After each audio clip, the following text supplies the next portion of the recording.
Hi all, അനുദീപാണ് സംസാരിക്കുന്നത്. നമ്മുടെ കോൺസ്റ്റിറ്റ്യൂഷനിൽ PSC UPSC എക്സാംസിലൊക്കെ ഏറ്റവും കൺഫ്യൂസിംഗ് ആയ ഒരു മേഖലയാണ് മെജോറിറ്റീസ്, ഭൂരിപക്ഷങ്ങൾ, type of majority. Simple majority, effective majority, absolute majority, special majority, പല ടൈപ്പ് മെജോറിറ്റീസിനെ പറ്റി നമ്മൾ കേൾക്കാറുണ്ട്. ഇന്നത്തെ ക്ലാസ്സിൽ നമ്മൾ കൺഫ്യൂഷൻ മാറ്റി വെച്ചുകൊണ്ട് ക്ലിയർ കട്ടായി മെജോറിറ്റീസിനെ പറ്റി പഠിക്കാൻ പോവുകയാണ്. ഇന്നത്തെ ക്ലാസ് കഴിയുമ്പോൾ ഈ ഒരു മേഖലയിൽ നിങ്ങൾക്ക് നല്ല ക്ലാരിറ്റി വരും എന്നുള്ള കാര്യം ഞാൻ 100% ഉറപ്പുവരാം. സോ ഇന്നത്തെ ക്ലാസ് നോട്ട്സ് വളരെ റിസർച്ച് ചെയ്ത് കഷ്ടപ്പെട്ട് പ്രിപ്പയർ ചെയ്തിട്ടുള്ള നോട്ട്സ് ആണ്. അത് ടെലിഗ്രാം ചാനലിൽ ഞാൻ അപ്ലോഡ് ചെയ്യുന്നുണ്ട്. ടെലിഗ്രാം ചാനലിന്റെ ലിങ്ക് ഞാൻ കമന്റ് സെക്ഷനിൽ പിൻ ചെയ്തിട്ടുണ്ട്. അവിടെ നിന്നും ഈ നോട്ട് ഡൗൺലോഡ് ചെയ്ത് കൃത്യമായ റിവിഷൻ നടത്താൻ ശ്രദ്ധിക്കുക. ഇനി വരാൻ പോകുന്ന എക്സാംസിൽ നമുക്ക് ഇവിടുന്ന് ചോദ്യങ്ങൾ പ്രതീക്ഷിക്കാം. അതിന് മുമ്പായിട്ട് മെജോറിറ്റി എന്ന് പറയുന്നൊരു കോൺസെപ്റ്റ് ഉണ്ടല്ലോ, അല്ലെങ്കിൽ ഭൂരിപക്ഷം, അതിന്റെ സിഗ്നിഫിക്കൻസ് എന്താ?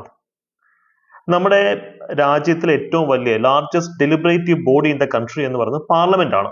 ഏറ്റവും പ്രധാനപ്പെട്ട തീരുമാനങ്ങൾ എടുക്കുന്നു, അല്ലെങ്കിൽ ഇന്ത്യയുടെ ഭാവി എന്താണെന്ന് നിശ്ചയിക്കുന്നു, നിയമനിർമ്മാണം നടത്തുന്നു. അങ്ങനെ പല പല ഫങ്ഷൻസ് ആണ് പാർലമെന്റ് എടുക്കുന്നത്. നമുക്കറിയാം, പാർലമെന്റ് ഒരു സിംഗിൾ വ്യക്തിയല്ല.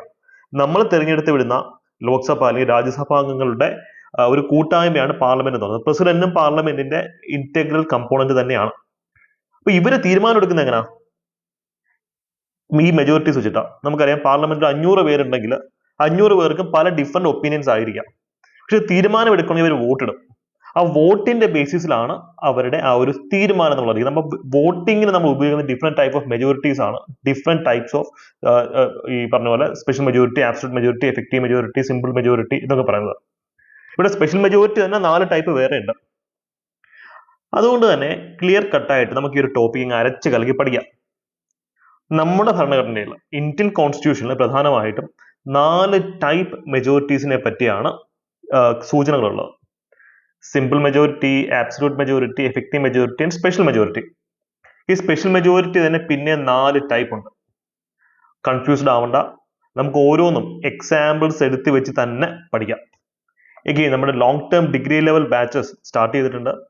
അടുത്ത വർഷം വരാൻ പോകുന്ന degree level exams, university assistant മുതൽ എക്സൈസ് ഇൻസ്പെക്ടർ വരെയുള്ള ഡിഗ്രി ലെവൽ എക്സാംസിന് ഇപ്പോഴേ തയ്യാറെടുത്ത് തുടങ്ങണമെങ്കിൽ ഈ അഫോർഡബിൾ ഫീസിൽ നിങ്ങൾക്ക് ഞങ്ങളുടെ ബാച്ചിന്റെ ഭാഗമാകാം. വളരെ ആഴത്തിലുള്ള പുതിയ പാറ്റേൺ അനുസരിച്ചുള്ള ക്ലാസ്സുകൾ നിങ്ങൾക്ക് ഇവിടെ നിന്ന് ലഭിക്കുന്നതാണ് കേട്ടോ. ഈ ഒരു നമ്പറിൽ കോൺടാക്ട് ചെയ്യുകയാണെങ്കിൽ കൂടുതൽ ഡീറ്റെയിൽസും ഡെമോ ക്ലാസ്സസും നോട്ട്സും ഒക്കെ നിങ്ങൾക്ക് കിട്ടും. നമുക്ക് ആദ്യമേ സിമ്പിൾ മെജോറിറ്റി എന്താണെന്ന് ഡിസ്കസ് ചെയ്യാം. അക്കാര്യം ഏറ്റവും ബേസിക് ആയ, അല്ലെങ്കിൽ പാർലമെന്റ് ഏറ്റവും അധികം യൂസ് ചെയ്യുന്ന ടൈപ്പ് ഓഫ് മെജോറിറ്റീസിൽ ഒന്നാണ് സിമ്പിൾ മെജോറിറ്റി എന്ന് പറയുന്നത്, അല്ലേ? കേവല ഭൂരിപക്ഷം എന്നൊക്കെ നമ്മൾ മലയാളത്തിൽ പറയും. ഭയങ്കര സിമ്പിളാണ്, ഇത് പഠിക്കാൻ വലിയ പാടൊന്നുമില്ല. Simple majority. ഇപ്പൊ പാർലമെന്റിൽ നമുക്കറിയാം, പാർലമെന്റിലെ കാര്യങ്ങൾ തീരുമാനിക്കണമെങ്കിൽ ക്വാറം എന്നൊരു കോൺസെപ്റ്റ് ഉണ്ട്. ക്വാറം 10% ആൾക്കാർ, എൻറ്റയർ പാർലമെന്റിലെ 10% ആൾക്കാർ ഉണ്ടെങ്കിൽ മതി. ഇപ്പൊ പാർലമെന്റിന്റെ സ്ട്രെങ്ത് നമുക്കറിയാം 543 ഒക്കെയാണ്, അല്ലേ? പക്ഷെ 100 പേരുണ്ടെങ്കിൽ പോലും പാർലമെന്റിന്റെ ഫംഗ്ഷൻ നടക്കും. അല്ലെങ്കിൽ 54 പേര്, അല്ലെങ്കിൽ ക്വാറം തികഞ്ഞു കഴിഞ്ഞാൽ പാർലമെന്റിന് എന്ത് തീരുമാനങ്ങൾ എടുക്കാം? എന്ത് തീരുമാനങ്ങളൊന്നുമല്ല, ചില തീരുമാനങ്ങൾ എടുക്കാം. അപ്പൊ സിമ്പിൾ മെജോറിറ്റി മീൻസ് ഒരു തീരുമാനം എടുക്കുന്ന ദിവസം പാർലമെന്റിൽ എത്ര ആൾക്കാർ വന്നിട്ടുണ്ട്. സപ്പോസ് പാർലമെന്റിന്റെ സ്ട്രെങ്ത് 543 ആണ്. പക്ഷെ അന്ന് 100 പേര് മാത്രമേ വന്നുള്ളൂ എന്നിരിക്കട്ടെ പാർലമെന്റിൽ. ഇതിന്റെ മെജോറിറ്റി എടുത്താൽ മതി. 100 ഡിവൈഡഡ് ബൈ 2 + 1, 51. ഇതാണ് സിമ്പിൾ മെജോറിറ്റി എന്ന് ഉദ്ദേശിക്കുന്നത്. ഇത് അങ്ങോട്ടും ഇങ്ങോട്ട് മാറാൻ കേട്ടോ. ചിലപ്പോൾ 200 പേരെ വന്നിട്ടുള്ളെങ്കിലോ 101 പേരാണ് സിമ്പിൾ മെജോറിറ്റി. അന്ന് പ്രസന്റ് ആൻഡ് വോട്ടിംഗ്, അന്നത്തെ ദിവസം പാർലമെന്റിൽ എത്ര പേര് വന്നു, ആ വന്ന ആൾക്കാരുടെ കൂട്ടത്തിൽ അവർക്ക് സിമ്പിൾ ആയ ഏറ്റവും ബേസിക് ആയ മെജോറിറ്റി മാത്രം മതി. അതാണ് സിമ്പിൾ മെജോറിറ്റി എന്ന് പറയുന്ന concept. It's A majority of more than 50% of the members present and voting. ഇതാണ് കീവേഡ്. സിമ്പിൾ മെജോറിറ്റി എന്ന് പറയുമ്പോൾ അതിന്റെ കീവേഡ് ആയി നിങ്ങളുടെ മനസ്സിൽ, നമുക്ക് ഓരോ കോൺസെപ്റ്റ് പഠിക്കുമ്പോഴും നമുക്കൊരു ട്രിഗർ വേർഡ് വേണം. അല്ലെങ്കിൽ നമ്മൾ പഠിക്കുന്ന എല്ലാം നമ്മുടെ തലച്ചോറിൽ തന്നെ ഉണ്ട്. പക്ഷെ അത് ഓർത്തെടുക്കാൻ, റീകളക്ട് ചെയ്യാനുള്ള ബുദ്ധിമുട്ടാണ് പലപ്പോഴും നമ്മൾ ഫേസ് ചെയ്യുന്ന മറവി എന്ന് പറയുന്ന സംഭവം. അതുകൊണ്ട് എന്ത് ചെയ്യണം, ഓരോ ടോപ്പിക്ക് പഠിക്കുമ്പോൾ അതിനൊരു കീവേഡ് അല്ലെങ്കിൽ ട്രിഗറിംഗ് വേർഡ് കണ്ടെത്തി വെക്കുക. സിമ്പിൾ മെജോറിറ്റിയുടെ ട്രിഗറിംഗ് വേർഡ് ആണ് പ്രസന്റ് ആൻഡ് വോട്ടിംഗ്. ഈ സിമ്പിൾ മെജോറിറ്റി വിളിക്കുന്ന മറ്റൊരു പേരുണ്ട്, ഫങ്ഷണൽ മെജോറിറ്റി, വർക്കിംഗ് മെജോറിറ്റി എന്നൊക്കെ പറയുന്നത് എന്താ? സിമ്പിൾ മെജോറിറ്റി തന്നെയാണ്. പക്ഷെ നമ്മുടെ ഭരണഘടനയിൽ സിമ്പിൾ മെജോറിറ്റി എന്നുള്ള വാക്കാണ് ഈ ഒരു കോണ്ടെക്സ്റ്റിൽ യൂസ് ചെയ്യുന്നത്. ഇത് എവിടെയൊക്കെ ഉപയോഗിക്കുന്നത്? നമുക്ക് ക്വസ്റ്റ്യൻസ് വരുന്നത് ഇങ്ങനെയാണ്: in which among the following situations simple majority is used, അല്ലെങ്കിൽ സ്പെഷ്യൽ മെജോറിറ്റി ഈസ് യൂസ്ഡ്, അങ്ങനെ ഈ ക്വസ്റ്റ്യൻസ് വരാം. അപ്പോൾ സിമ്പിൾ മെജോറിറ്റി നമ്മൾ ഏതൊക്കെ മേഖലയിലാണ് ഉപയോഗിക്കുന്നത് കൃത്യമായി പഠിച്ചിരിക്കണം. സിമ്പിൾ എന്നുള്ള വാക്ക് എല്ലാവർക്കും അറിയാം. സിമ്പിൾ എന്ന് പറയുന്ന വാക്കിന് സിനോണിമസ് ആണ്, അല്ലെങ്കിൽ സിമിലർ ആണ് ഓർഡിനറി എന്ന് പറയുന്ന വാക്ക്, അല്ലെ? Simple, ordinary. സോ സാധാരണ ഓർഡിനറി ബില്ലുകൾ പാസ്സാക്കാൻ നമ്മൾ സിമ്പിൾ മെജോറിറ്റിയാണ് ഉപയോഗിക്കുന്നത് അല്ലെ. സാധാരണ ബില്ലുകൾ പാസ്സാക്കാൻ ലോക്സഭയിലും രാജ്യസഭയിലും സിമ്പിൾ മെജോറിറ്റിയാണ് യൂസ് ചെയ്യുന്നത്. അവിശ്വാസ പ്രമേയത്തിന് സിമ്പിൾ മെജോറിറ്റിയാണ്. Adjournment motion, censure motion, confidence motion, ഇതിനൊക്കെ സിമ്പിൾ മെജോറിറ്റി നമ്മൾ യൂസ് ചെയ്യുന്നത്. സോ നോൺ കോൺഫറൻസ് മോഷനും, അതായത് അവിശ്വാസ പ്രമേയത്തിനും വിശ്വാസ പ്രമേയത്തിനും കോൺഫറൻസ് മോഷനും ഒക്കെ സിമ്പിൾ മെജോറിറ്റി യൂസ് ചെയ്യുന്നത്. സി ടൈപ്സ് ഓഫ് മോഷൻ വേണമെങ്കിൽ നമുക്ക് മറ്റൊരു ക്ലാസ്സിൽ മറ്റൊരു വീഡിയോ ആയിട്ട് ചെയ്യാം. നിങ്ങൾക്ക് ആവശ്യമുണ്ടെങ്കിൽ കമന്റ് സെക്ഷനിൽ പറഞ്ഞാൽ മതി.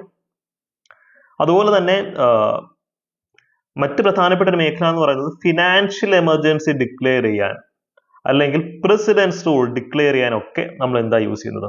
സിമ്പിൾ മെജോറിറ്റിയാണ് യൂസ് ചെയ്യുന്നത്. ഈ ടോപ്പിക്കിലൊക്കെ നമ്മൾ വിശദമായിട്ട് യൂട്യൂബ് വീഡിയോ ചെയ്തിട്ടുണ്ട്. ആ വീഡിയോയിൽ നിന്ന് തന്നെയാണ് ഇപ്പോഴും ക്വസ്റ്റ്യൻസ് വരുന്നത്. വളരെ ആഴത്തിലുള്ള ക്ലാസ് ആണ്. ലക്ഷ്മി അത് അരച്ച് കലക്കി ഇവിടെ നിങ്ങളെ പഠിപ്പിക്കുന്നുണ്ട്. ആ വീഡിയോ ഒന്ന് കണ്ടാൽ മതി, എന്താ സംഭവം നിങ്ങൾക്ക് മനസ്സിലാവും.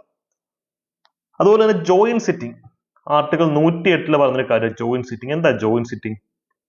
സാധാരണഗതിയിൽ ഒരു ബില്ല് പാസ്സാകുന്ന എങ്ങനെ? ലോക്സഭ പാസ്സാക്കും, രാജ്യസഭ പാസ്സാക്കും, അല്ലെങ്കിൽ ആദ്യമേ രാജ്യസഭ പാസ്സാക്കും, പിന്നെ ലോക്സഭ പാസ്സാക്കും. അങ്ങനെ പ്രസിഡന്റ് അടുത്തേക്ക് അയക്കുകയും പ്രസിഡന്റ് ഒപ്പിടുകയും ബില്ല് നിയമമാവുകയും ചെയ്തത്. പക്ഷേ സപ്പോസ് രണ്ട് ഹൗസുകൾക്കിടെ ഡിസഗ്രിമെന്റ് ഉണ്ട്. ഒരു സഭ പാസ്സാക്കിയ ഒരു ബില്ല് മറ്റേ സഭ അംഗീകരിക്കുന്നില്ല, പാസ്സാക്കുന്നില്ല. അപ്പൊ എന്ത് ചെയ്യും? ജോയിന്റ് സിറ്റിംഗ് വിളിക്കും. അവരെ ഒരുമിച്ചിരുത്തി വോട്ടിടും, ആർട്ടിക്കിൾ 108. അപ്പൊ അവിടെ നമ്മൾ എന്ത് ടൈപ്പ് മെജോറിറ്റിയാണ് യൂസ് ചെയ്യുന്നത്? സിമ്പിൾ മെജോറിറ്റി ആണ് യൂസ് ചെയ്യുന്നത് എന്നുള്ള കാര്യം ഓർത്തിരിക്കാം.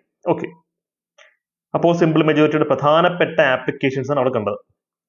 ഇനിയുള്ള ആപ്ലിക്കേഷൻസ് നമുക്ക് ക്വസ്റ്റ്യൻ വരാൻ സാധ്യത. കാരണം ഇത് പൊതുവെ ആരും കേൾക്കുന്ന ഒരു കാര്യമല്ല, പക്ഷേ ഇപ്പൊ കറണ്ട് അഫയേഴ്സിലൊക്കെ കത്തി നിൽക്കുന്ന ഒരു ഇഷ്യൂ കൂടെയാണ്. ഈ ലെജിസ്ലേറ്റീവ് കൗൺസിൽസ്, അതായത് ഇപ്പോ കേന്ദ്രത്തിൽ ലോക്സഭ, രാജ്യസഭ, പാർലമെന്റ് 2 ഹൗസ് ഉണ്ട് അല്ലെ. അതുപോലെ സംസ്ഥാനങ്ങളിൽ മിക്കവാറും ഒരു ഹൗസേ ഉള്ളൂ, നിയമസഭ. കേരളത്തിലെ നിയമസഭ മാത്രമല്ലേ ഉള്ളൂ. ചില സംസ്ഥാനങ്ങളിൽ, ഇപ്പൊ മഹാരാഷ്ട്രയിലുള്ള സംസ്ഥാനങ്ങളിൽ ലെജിസ്ലേറ്റീവ് കൗൺസിൽസ് ഉണ്ട്. ലെജിസ്ലേറ്റീവ് കൗൺസിൽ ബീഹാറിലുണ്ട്. ചില സംസ്ഥാനങ്ങളിൽ 2 സഭ കാണും, നിയമസഭയും കാണും, ലെജിസ്ലേറ്റീവ് കൗൺസിലും കാണും. Legislative assembly and legislative council. അപ്പൊ ഇത്തരത്തിൽ ലെജിസ്ലേറ്റീവ് കൗൺസിൽ ഓപ്ഷണലാണ്, വേണമെങ്കിൽ സൃഷ്ടിച്ചാൽ മതി. സംസ്ഥാനങ്ങൾ റിക്വസ്റ്റ് ചെയ്യുകയാണെങ്കിൽ പാർലമെന്റ് ആണ് ഓരോ സംസ്ഥാനങ്ങൾക്കും ലെജിസ്ലേറ്റീവ് കൗൺസിലിനെ സൃഷ്ടിച്ചിരുന്നത്. പണ്ട് തമിഴ്നാടിനൊക്കെ ഇതുണ്ടായിരുന്നു, പിന്നെ എടുത്ത് കളഞ്ഞതാ. അപ്പോ ഇത്തരത്തിൽ ലെജിസ്ലേറ്റീവ് കൗൺസിലുകളെ സൃഷ്ടിക്കുന്നത് ആരാ? പാർലമെന്റ്. ഇപ്പൊ നാളെ കേരളത്തിന് ലെജിസ്ലേറ്റീവ് കൗൺസിൽ വേണമെങ്കിലും കേരളം പാർലമെന്റ്, കേന്ദ്രം റിക്വസ്റ്റ് അയക്കും, പാർലമെന്റ് വേണം നമുക്ക് ലെജിസ്ലേറ്റീവ് കൗൺസിലിനെ സൃഷ്ടിച്ചു തരാൻ. അത് പാർലമെന്റിൽ സിമ്പിൾ മെജോറിറ്റി ഉപയോഗിച്ചിട്ടായിരിക്കും പാസ്സാക്കുക. അതുപോലെ തന്നെ സ്പീക്കറിന്റെയും deputy സ്പീക്കറിന്റെയും election, Rajya Sabha deputy ചെയർമാന്റെ election, അതുപോലെ നാഷണൽ എമർജൻസി ഉണ്ടല്ലോ. ഈ നാഷണൽ എമർജൻസി ഡിക്ലെയർ ചെയ്യുന്നത് എങ്ങനെയാണ്, വിഡ്രോ ചെയ്യുന്നത് എങ്ങനെയാണെന്നൊക്കെ ഞാൻ നിങ്ങളെ പഠിപ്പിച്ചിട്ടുണ്ട്, വീഡിയോ കാണുക. ഈ നാഷണൽ എമർജൻസി ഡിക്ലെയർ ചെയ്ത് കഴിഞ്ഞിട്ട് അത് വിഡ്രോ ചെയ്യണമെങ്കിൽ ലോക്സഭ മാത്രം വിചാരിച്ചാൽ മതി. സിമ്പിൾ മെജോറിറ്റിയിൽ ലോക്സഭ റെസൊല്യൂഷൻ പാസ്സാക്കിയാൽ ദേശീയ അടിയന്തരാവസ്ഥ നമുക്ക് പിൻവലിക്കാം. അപ്പൊ അവിടെയും നമ്മൾ സിമ്പിൾ മെജോറിറ്റിയാണ് ഉപയോഗിക്കുന്നത്. പക്ഷേ ഇമ്പോസ് ചെയ്യണമെങ്കിൽ സ്പെഷ്യൽ മെജോറിറ്റി വേണം. മനസ്സിലായല്ലോ? നാഷണൽ എമർജൻസി ഡിക്ലെയർ ചെയ്യണമെങ്കിൽ കുറച്ച് ബുദ്ധിമുട്ടാണ്, സ്പെഷ്യൽ മെജോറിറ്റി വേണം. പക്ഷേ അത് പിൻവലിക്കാൻ ഈസിയാണ്, കാര്യം സിമ്പിൾ മെജോറിറ്റി മതി. അതുപോലെ തന്നെ പ്രസിഡന്റിന്റെ വൈസ് പ്രസിഡന്റിന്റെ റിമൂവൽ ലോക്സഭയിലാണ്. വൈസ് പ്രസിഡന്റ് എന്ന് വെച്ചാൽ ആരാ? ചെയർമാൻ ഓഫ് രാജ്യസഭയാണ് വൈസ് പ്രസിഡന്റ് എന്ന് പറയുന്നത്. അപ്പൊ വൈസ് പ്രസിഡന്റിനെ റിമൂവ് ചെയ്യുന്നത് രാജ്യസഭയാണ്. പക്ഷെ ആ റിമൂവൽ പ്രോസസ്സ് ലോക്സഭയെ ശരിവെക്കണം. അവിടെ സിമ്പിൾ മെജോറിറ്റിയിലാണ് ലോക്സഭ എന്ത് ചെയ്യേണ്ടത്? ആ റിമൂവൽ മോഷൻ പാസ്സാക്കേണ്ടത്. കോംപ്ലിക്കേറ്റഡ് ആക്കരുത്. വൈസ് പ്രസിഡന്റ് എന്ന് പറയുമ്പോൾ ഉപരാഷ്ട്രപതി, അദ്ദേഹമാണ് രാജ്യസഭയുടെ ചെയർമാൻ എന്ന് പറയുന്നത്. ഇദ്ദേഹത്തെ റിമൂവ് ചെയ്യണമെങ്കിൽ രാജ്യസഭയിൽ എഫക്റ്റീവ് മെജോറിറ്റിയും ലോക്സഭയിൽ സിമ്പിൾ മെജോറിറ്റിയും വേണം. താഴെ എഫക്റ്റീവ് മെജോറിറ്റി ഡിസ്കസ് ചെയ്യുമ്പോൾ അതിനെപ്പറ്റി കൂടുതൽ ഞാൻ ചർച്ച ചെയ്യാം. എനിക്ക് കഴിഞ്ഞ ഞാൻ ചെയ്തൊരു വീഡിയോയിൽ ഒരു മിസ്റ്റേക്ക് എനിക്ക് പറ്റിയായിരുന്നു. അതായത് രാജ്യസഭാ ചെയർമാൻ, ഡെപ്യൂട്ടി എന്താ പറയാ, ഡെപ്യൂട്ടി ചെയർമാൻ ഓഫ് അല്ലെ ഡെപ്യൂട്ടി സ്പീക്കറിനെ റിമൂവ് ചെയ്യുന്ന അബ്സല്യൂട്ട് മെജോറിറ്റി ആണെന്ന് ഞാൻ കഴിഞ്ഞ വീഡിയോയിൽ പറഞ്ഞത്. എഫക്റ്റീവ് മെജോറിറ്റി മതി, ഞാൻ വീഡിയോയിൽ കറക്റ്റ് ചെയ്തിട്ടുണ്ട്. അപ്പൊ അതുകൊണ്ടാണ് ഞാൻ ഈ വീഡിയോ ചെയ്തത് തന്നെ. കാര്യം എല്ലാവരും കൺഫ്യൂഷൻ ഒരു മേഖലയാണ് ടൈപ്പ് ഓഫ് മെജോറിറ്റീസ്. അപ്പൊ താഴോട്ട് വരുമ്പോൾ ഞാൻ മറ്റു കാര്യങ്ങൾ നിങ്ങൾക്ക് പറഞ്ഞു തരാം. തൽക്കാലം ഇത് അറിഞ്ഞിരിക്കുക. വൈസ് പ്രസിഡന്റിനെ റിമൂവ് ചെയ്യുന്ന പ്രോസസ്സിൽ ലോക്സഭയ്ക്ക് വലിയ ഇമ്പോർട്ടന്റ് ആയിട്ടുള്ള റോളാണുള്ളത്. അത് സിമ്പിൾ മെജോറിറ്റിയിലാണ് ലോക്സഭ ആ ഒരു റെസൊല്യൂഷൻ പാസ്സാക്കേണ്ടത്. ക്ലിയർ ആണല്ലോ? അപ്പോൾ സിമ്പിൾ മെജോറിറ്റിയുടെ പ്രധാനപ്പെട്ട ആപ്ലിക്കേഷൻസ് ഒക്കെ നമ്മൾ കണ്ടു. ഇനി നമുക്ക് ആബ്സല്യൂട്ട് മെജോറിറ്റി എന്താണെന്ന് നോക്കാം. ആബ്സല്യൂഷൻ അല്ലെങ്കിൽ ആബ്സല്യൂട്ട് എന്നൊക്കെ വെച്ചാൽ എന്താ? പരമമായ, പെർഫെക്റ്റ് ആയ, ആബ്സല്യൂട്ട് അങ്ങേ അറ്റത്തെ എന്നുള്ള മീനിങ് ആണ് അല്ലെ. അതായത് ഏറ്റവും എന്താ പറയാ ബുദ്ധിമുട്ടുള്ള മെജോറിറ്റീസിൽ ഒന്നാണ് ആബ്സല്യൂട്ട് മെജോറിറ്റി. ഇതെന്ന് വെച്ച് കഴിഞ്ഞാല് സഭയുടെ മൊത്തത്തിലുള്ള ലോക്സഭ ഇതിന്റെ മൊത്തത്തിലുള്ള സ്ട്രെങ്ത് +1 ആണ്. അതായത് ഇപ്പം it's A majority of more than 50% of houses total membership. ഇപ്പൊ നമുക്ക് ലോക്സഭ രാജ്യസഭയും കൂടി ചെന്ന് എത്ര 543 അല്ലെ, ഏകദേശം അത്രയാണ് വരുന്നത്. സോ ആബ്സല്യൂട്ട് മെജോറിറ്റി എന്ന് വെച്ച് കഴിഞ്ഞാൽ 543 ഡിവൈഡഡ് ബൈ 2+1, നമുക്ക് ഡെസിമലൊക്കെ അഡ്ജസ്റ്റ് ചെയ്യുമ്പോഴത്തേക്ക് എത്ര കിട്ടും? 272 കിട്ടും. ഇതാണ് ആബ്സല്യൂട്ട് മെജോറിറ്റി.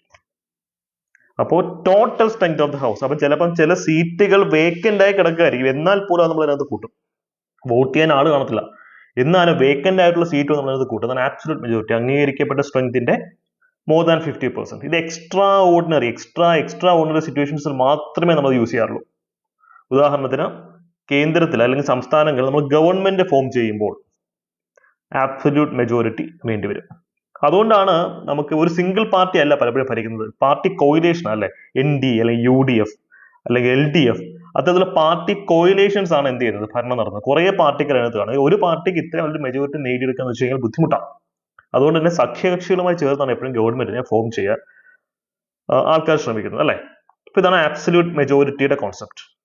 കിട്ടാൻ ഏറ്റവും പാടുള്ള മെജോറിറ്റികളിൽ ഒന്നാണ് absolute majority. Simple majority simple ആണ്, അത് പെട്ടെന്ന് കിട്ടും, പുട്ടുപോലെ കിട്ടും എന്നൊക്കെ പറയാം, പുട്ടുപോലെ അത് കിട്ടും. പക്ഷെ when it comes to absolute majority, it's very difficult, it's very rare. ഇനിയാണ് എഫക്റ്റീവ് മെജോറിറ്റി എന്താണ് നോക്കുന്നത്. എഫക്റ്റീവ് മെജോറിറ്റി ഇതും കുറച്ച് ബുദ്ധിമുട്ടുള്ള മെജോറിറ്റിയാണ്. പക്ഷെ ഇവിടെ നമ്മൾ വേക്കന്റ് സീറ്റ്സ് എക്സ്ക്ലൂഡ് ചെയ്യുക. ഫോർ എക്സാമ്പിൾ, എഫക്റ്റീവ് മെജോറിറ്റി എന്ന് വെച്ച് കഴിഞ്ഞാൽ ഒരു സഭയിലെ എഫക്റ്റീവ് മെമ്പർഷിപ്പ്, സപ്പോസ് നമ്മൾ 543 പേരാണ് ലോക്സഭയിലും രാജ്യസഭയിലും കൂടെ വേണ്ടത്.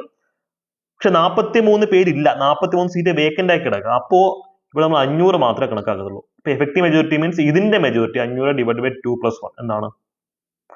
യെസ്, 251 അല്ലെ. ഇതാണ് എഫക്റ്റീവ് മെജോറിറ്റി എന്ന കോൺസെപ്റ്റ്. അപ്പൊ പാർലമെന്റിന്റെ സ്ട്രെങ്ത് 543 ആണ്. പക്ഷെ ഒരുപക്ഷെ പാർലമെന്റ് 100 പേരെ ഉള്ളെന്നിരിക്കട്ടെ, അപ്പൊ എഫക്റ്റീവ് മെജോറിറ്റി എത്ര? 51. ഞാൻ എക്സ്ട്രീം സിനാരിയോ എടുത്ത് പറഞ്ഞാണ് കേട്ടോ, എക്സ്ട്രീം സിനാരിയോ എടുത്ത് പറഞ്ഞാണ്. നിങ്ങൾ അതിന്റെ കാര്യം എക്സ്ട്രീം എക്സാമ്പിൾസ് എടുത്ത് വെച്ച് പറയുമ്പോൾ നമ്മുടെ ഓർമ്മയിൽ കൂടുതൽ പെട്ടെന്ന് സൂക്ഷിക്കാൻ പറ്റും. ഒരിക്കലും ഇത്രയും ഒന്നും അംഗങ്ങൾ കുറയത്തില്ല, എന്നാലും പറഞ്ഞതാ. ഇപ്പൊ effective majority means effective membership of the house, which means membership which excludes vacancy, ഒഴുകിടക്കുന്ന സീറ്റ് ഇവിടെ കൂട്ടത്തില്ല.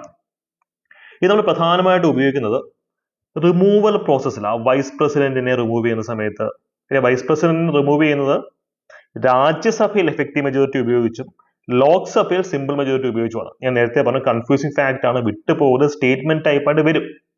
അതുപോലെ തന്നെ ഡെപ്യൂട്ടി ചെയർമാൻ ഓഫ് രാജ്യസഭ, അദ്ദേഹത്തെ റിമൂവ് ചെയ്യുന്നത് വെച്ചിട്ടാണ്. Speaker and deputy speaker of Lok Sabha, അവരെ റിമൂവ് ചെയ്യുന്നത് എഫക്റ്റീവ് മെജോറിറ്റി വെച്ച് തന്നെയാണ്. ഇപ്പം ഡെപ്യൂട്ടി സ്പീക്കർ ഈ ഒരു പോസ്റ്റ് കഴിഞ്ഞ 2 ലോക്സഭകളിൽ ഒഴിഞ്ഞു കിടക്കുകയാണ്. അതുകൊണ്ട് തന്നെ ഇത് വലിയ കോൺട്രവേഴ്സിയിലേക്ക് നയിച്ചിട്ടുണ്ട് അല്ലെ. ഡെപ്യൂട്ടി സ്പീക്കറിന്റെ സീറ്റ് ഇല്ല, പാർലമെന്റ് ഡെപ്യൂട്ടി സ്പീക്കർ ഇല്ല, വലിയൊരു കോൺസ്റ്റിറ്റ്യൂഷണൽ വാക്യൂം, ഒരു ലക്യൂണയിലേക്ക് പോയിക്കൊണ്ടിരിക്കുകയാണ്. അതുകൊണ്ട് തന്നെ ക്വസ്റ്റ്യൻസ് ഇവിടുന്ന് വരാനുള്ള സാധ്യത കൂടുതലാണ്. അപ്പൊ ഇതാണ് എഫക്റ്റീവ് മെജോറിറ്റി പറ്റി നമുക്ക് പറയുന്ന മറ്റൊരു കാര്യം. ഇനി ഡിസ്കസ് ചെയ്യാനുള്ളതാണ് സ്പെഷ്യൽ മെജോറിറ്റി.